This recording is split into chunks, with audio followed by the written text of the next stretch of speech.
Nous voici maintenant dans la leçon 2 de notre classe en ligne Découvrir la silhouette. Nous allons travailler maintenant sur les icônes qui sont ici, les icônes d'édition, je vais les appeler comme ça, et les icônes qui sont ici, tout du moins en partie, pour tracer des formes et tracer des lignes. La première icône est ici, et vous voyez que quand je me place sur une icône et que je reste, vous avez le sujet de l'icône qui apparaît en dessous dans un cadre jaune, ce qui est bien pratique de temps en temps. Sachez aussi que si vous allez sur Aide, attendez parce que je suis dans QuickTime Player, vous allez sur Aide, vous avez un manuel de l'utilisateur en français avec sa table des matières et tout le contenu de ce que je vais vous dire et même plus, même moins dans certains cas, mais en gros c'est vraiment un très bon manuel. Vous pouvez très bien l'imprimer en allant sur Fichier, Imprimer, voilà. Et ainsi vous aurez, pour les personnes qui sont plus des visuels, vous aurez l'occasion d'aller rechercher des choses grâce à la table des matières. Vous n'êtes pas obligé de l'imprimer puisqu'il suffit d'aller sur Aide aussi pour pouvoir y accéder. Ceci étant dit, ceci nous sert à ouvrir un nouveau document. Maintenant, j'ai un tout neuf qui est là, donc si je vais là-dessus, il n'y a rien qui se passe, il n'y a pas de nouveau document qui a... Ah si, pardon, j'avais fait une fausse manœuvre. Et donc ici, moi j'ai chaque fois mes bordures qui apparaissent, j'ignore pourquoi, mais c'est nouveau, ça vient de sortir. Soit. Pardon. Une autre façon d'ouvrir un nouveau document, c'est d'aller sur Fichier, Nouveau. Vous pouvez faire ça aussi. Ou vous pouvez, par raccourci clavier, faire CTRL ou commande si vous avez un Mac ou un PC, et la lettre N, et alors vous aurez un nouveau document qui s'ouvre. Imaginons maintenant que vous vouliez ouvrir un fichier. Non, ça je vais y venir tout de suite. Je vais trop vite. Donc, CTRL commande N, c'est très facile comme raccourci de clavier, sinon vous cliquez ici. Ici, c'est pour ouvrir un document. Alors là, c'est important que je vous dise. Dans notre... donc là, vous cliquez sur Ouvrir et vous allez vous retrouver sur votre bureau. Et là, vous allez choisir ce que vous voulez ouvrir comme fichier. Ceci dit, sachez qu'avec votre logiciel de base, celui que vous recevez gratuitement quand vous achetez la Silhouette ou que vous téléchargez gratuitement sur le site Silhouette, vous ne pouvez ouvrir que 3 types de fichiers. Les fichiers studio, les fichiers GSD et les fichiers DXF. C'est le seul fichier que vous savez ouvrir avec le logiciel. Maintenant, si vous achetez la version payante, la Designer Edition, là vous pourrez ouvrir des fichiers, tout ce que je viens de vous dire, mais en plus de ça, vous pourrez ouvrir des fichiers SVG, qui est vraiment intéressant, des PNG et des JPEG en plus. Donc là, franchement, ça vaut la peine, si vous allez travailler avec les SVG, de faire la mise à jour de la version payante. Mais on y viendra, ce sera un autre cours. Imaginons maintenant que vous avez travaillé sur un fichier récemment, que vous ne savez plus où vous l'avez mis. Vous pouvez aller dans Fichier, Ouvrir récent. Et vous allez trouver là les derniers fichiers sur lesquels vous avez travaillé et vous pourrez ainsi y accéder directement en cliquant dessus. Ce qui est vraiment intéressant quand on cherche absolument à retravailler un fichier qu'on a utilisé il n'y a pas longtemps, on se dit mais où est-ce que je l'ai mis, où est-ce que je l'ai mis, je ne sais plus où je l'ai enregistré, ben voilà, une façon d'y accéder. Ceci est la figure d'une nouvelle application qui s'appelle PicScan et qui vous permet, à partir d'une photo que vous allez prendre, d'un coloriage que vous avez fait, d'un dessin, d'un morceau de papier, de créer un fichier de découpe silhouette qui va vous permettre de découper votre coloriage, votre dessin, votre morceau de papier. Mais ça fera l'objet d'un autre cours, ça ne fera pas l'objet de ce cours-ci. Ceci, l'image de la petite disquette, ça nous reste, alors qu'on n'utilise plus de disquette, mais ça, c'est l'image qui nous figure comment enregistrer un document. Il y a plusieurs façons d'enregistrer. Si vous cliquez directement sur la disquette, le fichier va s'enregistrer là où vous le décidez, sur le bureau ou dans un autre endroit. Par contre, si vous avez envie, donc je vais faire annuler puisque je ne vais pas enregistrer une feuille vide, si vous avez envie de l'enregistrer dans votre bibliothèque Silhouette, dans vos motifs du logiciel, vous pouvez aller ici, fichier, attendez, enregistrer sous, et là, vous mettez enregistrer dans la bibliothèque. Et là, votre fichier va être enregistré directement ici, dans votre bibliothèque, qui fera, elle, l'objet, dans cette classe-ci, d'une leçon particulière. Ceci, c'est l'icône d'une carte SD. Ce n'est valable que pour les personnes qui ont une machine silhouette Cameo. Ça n'existe pas sur la portrait. Je vous avoue que je ne l'ai jamais utilisé. J'ai une Cameo, je ne l'ai jamais utilisée. Donc, bon. Ça vous permet donc d'enregistrer un fichier sur une carte SD et de l'utiliser ultérieurement quand vous êtes dans une autre pièce ou chez une amie ou à une crop sans devoir avoir votre ordinateur sous la main. Ça peut être pratique. Ceci, c'est l'icône qui vous permet d'envoyer votre document vers une imprimante quand vous allez travailler le print and cut. Ceci vous envoie le document vers la silhouette pour opérer la découpe. Vous avez la même icône ici au bout. Voilà. Ceci, alors là, c'est là qu'on va s'amuser. Je fais un petit clin d'œil aux filles qui ont suivi mes cours en ligne pour la Noël, donc pour les ateliers du Père Noël. C'est ce qui vous permet de faire des copier-coller, etc. Donc, je vais tracer une figure. Voilà. Imaginons que cette figure, je veuille la copier. Ben, je vais simplement cliquer sur copier. Je vais la coller, je vais sur coller. Je veux la couper, je vais sur couper. Voilà, jusque-là, rien de bien transcendant. Vous pouvez aussi travailler par ici. Hein, copier, etc., etc. Maintenant, pour que ça fonctionne, il faut que votre figure soit sélectionnée. Donc, vous devez cliquer sur la figure et vous devez voir le cadre avec les dimensions et la petite boule rouge autour. Petite boule rouge, bien, verte, qui vous permet, je vais refaire, d'incliner votre figure. Voilà. Au passage, comme ça c'est dit. Et les poignées, comme je les appelle, qui vous permettent de changer la taille ou changer la largeur ou la hauteur, vous pouvez voir, de votre figure. Voilà. Okay. Et je vois ici que ma figure n'est pas tout à fait droite, n'est pas tout à fait d'équerre, parce que la petite poignée ici est légèrement inclinée vers la gauche. Donc je vais essayer de la mettre d'équerre.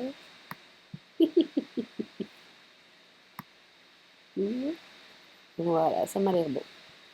Bien, donc je vous disais, le raccourci clavier, pour copier, c'est CTRL ou bien commande, si vous avez un Mac ou un PC, C, CTRL commande V, pour coller, CTRL commande X, pour enlever, voilà.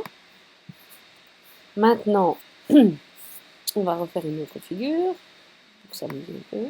Vous avez aussi quelque chose qui est intéressant pour certains travaux, vous verrez après quand on dessinera. CTRL commande C, vous copiez. CTRL commande F, c'est bring to front, amener à l'avant. Mais ça vous fait une copie exactement sur l'autre. Exactement, exactement. Regardez. Donc elle est venue se mettre là. Je vais la mettre là parce que j'en ai pas besoin. Mais c'est ce qu'on fait souvent quand on va travailler sur une figure et qu'on veut garder un original du départ. Comme ça, si ça nous déplaît, on peut toujours récupérer l'original. Une autre façon aussi de faire, vous cliquez sur votre forme et vous faites juste un clic droit, non, un clic, un simple clic. Et là, non, excusez-moi, Alt clic. Et là, vous avez la même chose. C'est comme si vous aviez fait commande F, contrôle commande F. Maintenant, quelque chose d'encore mieux. Depuis la version 3, si vous poussez sur la touche commande ou bien contrôle et la flèche de droite, vous avez une figure qui vient tout de suite se mettre à droite. La flèche du bas, elle se met en bas. La flèche de gauche, elle se met à gauche. La flèche du haut, elle se remet en haut, etc., etc. Vraiment, ça c'est un vrai bonheur. C'est un vrai bonheur quand vous devez dessiner des cartes, etc. On en reparlera. Pour ces deux flèches-ci, moi je les aime beaucoup parce que j'utilise très souvent. C'est annuler l'action que vous venez de faire et ça rétablir ce que vous avez fait. Donc annuler, voilà, hop, hop, hop, hop, hop, tant que je la tiens enfoncée. Et vous pouvez remonter très très très loin. Simplement, si, imaginons que j'enregistre ceci. Je l'enregistre, je ferme ma fenêtre, je la réouvre. Je ne pourrai plus faire les marches arrière. Ça, je ne pourrai plus. Il faut que je le fasse sur le document sur lequel je travaille. OK? Vous pouvez aussi, petit clin d'œil, utiliser les raccourcis clavier. CTRL ou bien commande Z pour modifier, CTRL commande majuscule CTRL ou commande Z pour revenir à ce qu'on avait fait. OK? Parfait! On continue alors, puisque vous êtes toujours d'attaque. On va travailler maintenant les outils Zoom et vous allez voir, il y en a 1, 2, 3, 4, 5, 6 outils. Le premier, je vais ôter ça parce que franchement, je n'en ai pas besoin, ça va nous embrouiller. Le premier outil, c'est un outil qui vous permet de déplacer ici votre fenêtre. Bon, c'est pas capital, mais ça peut nous aider dans certains cas. Cet outil-ci vous permet de zoomer en avant, zoomer en arrière, et celui-ci tout au bout, que j'utilise très très souvent, vous revenez à la taille de fenêtre. Ça, c'est vraiment intéressant quand on fait des zooms, parce qu'à un moment donné, on ne sait plus où on en est, et pour revenir directement à la fenêtre classique, il suffit d'aller cliquer ici. Ceci vous permet de zoomer sur une zone bien précise. Donc, vous cliquez, vous faites un clic, et vous tirez sur la zone que vous voulez agrandir, et voilà. Vous avez la zone que vous vouliez agrandir. OK? Ça, ici, ça vous permet de faire un zoom avant, zoom arrière en jouant avec votre souris, avec la roulette de votre souris. Voilà. Pas mal, hein? Et ceci toujours pour revenir à notre taille de fenêtre.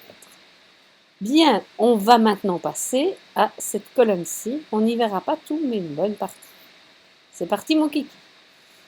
Là, quand j'ai ma fenêtre qui est en bleu, ma petite icône qui est en bleu, ça veut dire que c'est cette icône-là qui est activée. Si je trace une figure, vous savez que le logiciel Silhouette est un logiciel de dessin vectoriel. Si vous vous souvenez de vos leçons de mathématiques, les vecteurs, ce sont des morceaux de droite qui se limitent à des points. Vous vous rappelez un petit peu? Alors, pourquoi a-t-on besoin parfois des points? Eh bien, vous pouvez obtenir les points d'une forme soit en cliquant 2 fois dessus, vous avez les points qui viennent se montrer, se mettre, pardon, et c'est un peu, ça vous indique un peu le travail qu'on demande à la silhouette, parce que la silhouette, c'est jamais qu'une machine qui fait ce qu'on lui demande de faire. Ici, on lui dit, ben voilà, tu vas de ce point-là à ce point-là, puis quand tu es arrivé là, tu vas de ce point-là à ce point-là, puis tu vas de ce point-là à ce point-là, etc., etc. Et ces points, vous pouvez vous-même un peu les modifier vos lignes, vos vecteurs, comme on appelle ça. Vous cliquez ici, donc vous devez avoir votre figure sélectionnée. Vous cliquez ici, vous les avez également. Vous pouvez aussi en faire apparaître en cliquant à certains endroits sur vos lignes. Vous voyez? Voilà. Vous pouvez en mettre un peu où vous voulez, c'est vous qui décidez quels sont les segments de droite sur lesquels vous voulez travailler. Et ce qui est bien, on va recommencer. Voilà, j'ai mes petits points. Vous pouvez, grâce à ça, modifier votre figure. Soit en cliquant dessus et en bougeant à main levée. Voilà, je vais revenir en arrière. Soit en cliquant dessus et en utilisant les flèches gauche, droite, haut et bas de votre clavier. Voilà. Et ainsi, bon, là, je vais faire à main levée, comme ça va plus vite. Mais vous voyez que d'une figure de départ, on peut faire un petit peu ce qu'on veut. Et on apprendra tout à l'heure, en travaillant sur la grille, à tracer des figures simples, mais qui vont vous être bien utiles. Ça, c'était éditer les points. Bien. Je dis souvent bien. Bien et alors. L'outil de traçage de lignes. Là, c'est facile. Vous cliquez, vous tirez. Si vous voulez avoir une ligne bien droite, vous cliquez sur l'outil, vous maintenez la touche majuscule enfoncée et vous tracez soit droit, et là, elle sera horizontale, complètement horizontale. Même chose, vous cliquez, vous tirez comme ceci, elle sera à 45 degrés d'office. Vous cliquez, vous tirez vers le bas, elle sera d'office perpendiculaire, etc., etc. C'est chaque fois par incrément de 45 degrés. Si vous voulez être sûr d'avoir des lignes droites, voilà comment vous devez les tracer. On va enlever ça. Et on va maintenant sur l'outil rectangle, que vous m'avez déjà vu utiliser quelques fois. Donc vous cliquez, vous tirez, et vous avez un rectangle. Vous pouvez décider vraiment de l'épaisseur, voilà, de faire fin, faire plus gros, etc. Si vous voulez lui donner une dimension particulière, vous cliquez sur l'objet, vous allez ici. On en reparlera tout à l'heure, mais c'est juste pour avoir un tout petit aperçu. Si vous voulez que les proportions restent conservées, vous laissez ceci verrouillé. Si vous voulez des proportions exactes, vous le déverrouillez et vous mettez les proportions que vous souhaitez. Imaginons que vous vouliez 234 sur 365, parce que vous êtes très précis. Et voilà. Et vous avez la forme que vous souhaitiez avoir. Ok, voilà, voilà. Ça, c'est l'outil rectangle. Maintenant, il ne fait pas que des rectangles. Si vous voulez un carré, donc 4 côtés égaux, vous poussez sur la touche majuscule avant de tirer. Là, vous cliquez, vous tirez. Et petite astuce, pour ne pas qu'il redevienne un rectangle, vous lâchez d'abord la souris, puis vous lâchez la touche majuscule. Comme ça, il restera bien carré. Ça, c'était l'outil rectangle. L'outil rectangle au coin arrondi est un petit bonhomme très intéressant. Donc, vous cliquez, vous tirez. Même chose, vous pouvez toujours changer les proportions ici. Maintenant, vous avez ces deux petits points-là qui sont vraiment intéressants aussi. Si vous cliquez, vous maintenez la majuscule enfoncée et vous tirez, vous allez avoir vos 4 points qui vont devenir plus ou moins arrondis selon votre souhait. Si maintenant vous ne poussez pas sur la touche majuscule et que vous choisissez ce point-là, vous allez voir l'arrondi du côté hauteur qui va changer.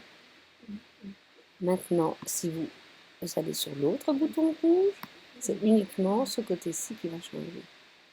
Et donc, si vous le mettez comme ça et que vous remontez celui-là, vous revenez à un rectangle. Par contre, si vous tirez au maximum, vous avez un ovale. Donc, c'est vraiment un petit bonhomme très intéressant. J'aime assez cet outil-là parce que, regardez, tout simplement comme ça, j'ai déjà fait une petite étiquette si j'ai envie. Et comme toujours, je le rappelle, vous avez les poignées ici qui vous permettent soit de varier la taille si vous travaillez sur le coin inférieur droit, soit de varier la largeur ou de varier la hauteur. Donc c'est vraiment tof comme on dit en Belgique. Ok, on va travailler maintenant l'ellipse ou le disque et là pareil, on clique, on tire, on a une ellipse, on clique, on tire, on peut l'avoir plus ou moins étroite, allongée comme on veut. Et comme dans l'outil rectangle, si vous maintenez la touche majuscule enfoncée, vous avez un cercle. Voilà, pas compliqué, hein? Je vais remonter un peu. Voilà. Ces outils-ci, je ne vais pas en parler pour le moment, mis à part l'outil polygone. Ces outils-ci sont des outils de dessin bien précis qui nous serviront dans les classes où on apprendra à dessiner. Dessiner avec la silhouette, hein, pas apprendre à dessiner pour du vrai. L'outil texte, on l'utilisera quand on parlera de ces icônes ici. L'outil couteau, je vais vous en parler un tout petit peu. L'outil gomme, on n'en aura pas besoin. Ce sera utile quand on travaillera le dessin, mais pour le moment, on n'en a pas besoin. Donc, je vous parle de l'outil polygone. C'est un outil intéressant aussi. Vous cliquez, vous tirez. Et vous avez un polygone, c'est un pentagone à chaque fois qui va se mettre. Je vais le descendre un peu parce que là, il est un peu grand. Voilà. Et le fun dans l'histoire, c'est que vous pouvez changer le nombre de côtés. Hexagone, heptagone, octagone, machin gone, dodécadone, etc. Jusqu'à, vous vous souvenez de votre géométrie? Le cercle, évidemment. Par contre, si je vais de l'autre côté, je peux tracer un triangle. Et c'est assez intéressant d'avoir des triangles parce qu'on va les utiliser pas mal pour faire des petits objets qui vont nous servir dans l'album final que nous allons faire ensemble. Maintenant, vous voyez qu'il est un petit peu de guingois, mon petit compagnon. On va recommencer en maintenant la touche Alt enfoncée. Et quand vous maintenez la touche Alt enfoncée et que vous tirez, votre polygone va se mettre d'équerre. Il va se mettre droit. Donc si je diminue ici, j'aurai un triangle qui sera sur sa base, sur une de ses bases, mais qui sera équilatéral. Donc 3 côtés identiques, si vous vous souvenez, votre leçon de géométrie. Si vous voulez modifier votre triangle et en faire un triangle isocèle, vous pouvez travailler comme ceci. Ok, comme ceci, etc. Par contre, pour en faire un triangle rectangle, on en reparlera. Hein. Voilà. Nous avons travaillé les polygones, c'est déjà intéressant. Nous allons maintenant juste aborder le couteau. Et le couteau va nous servir pour plusieurs choses. La première chose avec le couteau, c'est que vous pouvez découper des formes. Je vous explique. Vous allez sur le trait droit. On va commencer par le trait droit. On va d'ailleurs uniquement travailler celui-là aujourd'hui. Soit vous cliquez, vous tirez. Voilà. Et si vous avez choisi contour fermé, vous avez deux formes fermées. Si par contre vous choisissez contour ouvert, on va toujours aller sur droit, là, vous aurez des formes, devinez un peu, ouvertes bien entendu. Alors, à quoi ça peut nous servir les formes ouvertes? Eh bien, je vais vous montrer un petit exemple qui fait réponse, je vous prie de m'excuser, à pas mal de questions que j'ai déjà eues sur mon blog. Si vous voulez faire un papillon, je vais essayer de m'expliquer clairement. On va découper tout ça et on va ne choisir que ce papillon-ci. Celui-là, on n'en a pas besoin. Je vais l'agrandir, comme ça on voit ce qu'on fait. Mon papillon. Imaginons que vous voulez faire une carte où du papillon, je vais essayer de bien m'expliquer. Vous voulez découper un papillon dans une carte, mais juste avec les ailes qui se soulèvent et le corps reste soudé au papier. Vous voyez ce que je veux dire? Oui? Allez, tant mieux alors. J'ai été plus ou moins claire. Vous retournez sur votre outil couteau, droit, et vous allez, on va faire un zoom, vous allez couper à la hauteur du corps ici. Alors, il n'est pas, voyez bien que les deux parties ne sont pas exactement de la même forme. Donc, on ne va pas avoir quelque chose de tout à fait net, mais ça ne fait rien, c'est pour montrer l'exemple. Vous allez couper ici. Ops. Et vous allez couper ici, en maintenant toujours la touche majuscule enfoncée. Voilà. Et ceci, vous allez l'enlever, donc vous cliquez dessus, delete, vous cliquez ici, delete. Et donc, que va faire votre machine? Elle va uniquement découper sur la ligne rouge, ce qui fait que votre papillon, si vous soulevez les ailes, vous aurez les deux ailes qui ressortent de votre feuille et ceci sera toujours soudé à votre page. Ça peut faire de très chouettes effets. Si vous faites une envolée de papillons comme ça sur une page, c'est magnifique. Voilà à quoi sert le couteau contour ouvert. Nous allons maintenant passer à la troisième leçon et aborder les outils qui sont ici.